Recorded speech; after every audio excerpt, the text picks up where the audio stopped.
Let's talk about the major pentatonic scale and its cousin, the blues scale. And using that, we can string together short little phrases like this.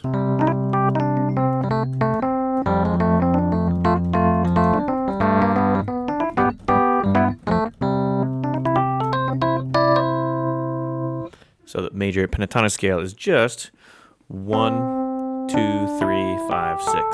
Where are those numbers coming from? Right, so let's say we're in the key of C major. 1, 2, 3, 4, 5, 6, 7, 1.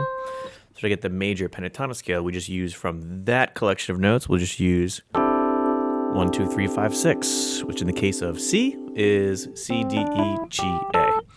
1, 2, 3, 5, 6. And note that you can go both up and down. So an often way to get phrases using this effectively is going both above and below the roots, things like this. That's a good kind of one to get in your hands playing both above and below the root, right? So try that. And then let's take an example of how we could use this, for example, in a different key, right? So F, our typical F major is this, right? F, G, A, B flat, C, D, E, F. So how do we make that major pentatonic? Again, it's 1, 2, 3, 5, 6. 1, 2, 3, 5, 6. And of course, we can always add this octave again.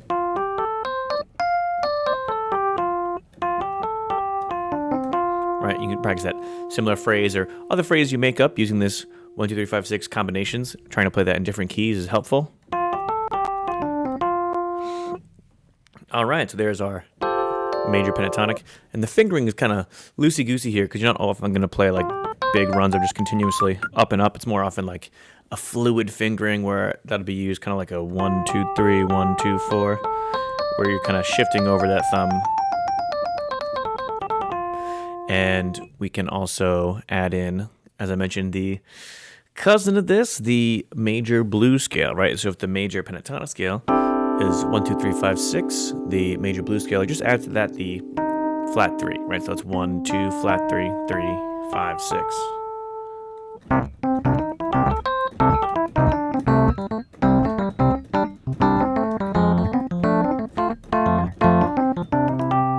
Right, so for example, I'm like a 1 chord being the C, going to the 4 chord, the F.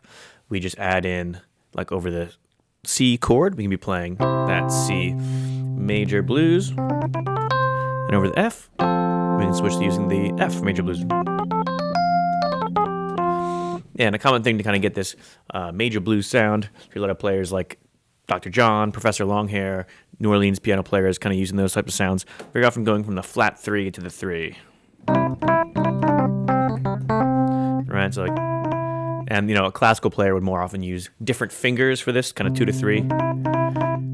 But yeah, it's differing school of thought. Sometimes I like to use just one finger.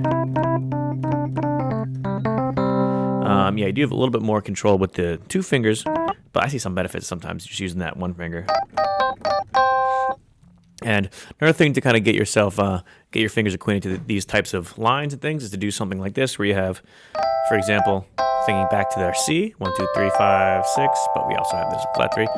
Have this 5 up top, 5 as a scale degree, and the finger number, and we kind of go from flat 3 to 3, and then back down to the 2.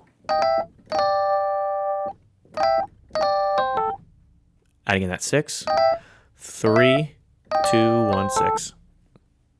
Right, so using that flat 3 as a grace note to go to the 3 to 2. Right, so 3, 2, 1, 6.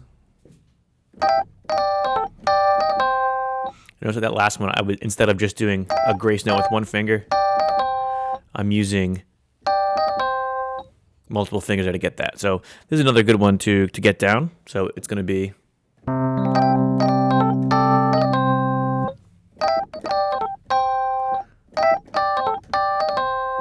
And you can try, again, great way to practice to make sure you have that in different keys. So that same kind of riff in F.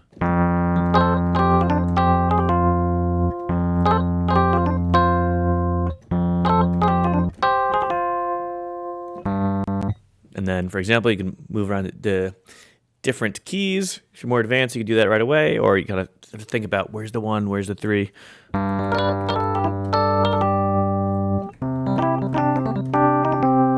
So even as you practice kind of using the scale for improvising and moving around different ways, you can start by taking like a similar phrase and just playing this one thing, even if it's just 1, 2, 3, 6, 5. You may recognize, right? And then just kind of moving that to different keys, or kind of taking something that has more of like a bluesy type sound. Right, flat 3, 3, 5, flat 3, 3, 6, flat 3, 3, 5, flat 3, 2, 1. And yeah, sure, it may seem cumbersome to think of that in the numbers at first, but like that's gonna really help you transpose these ideas and these lines into all different keys.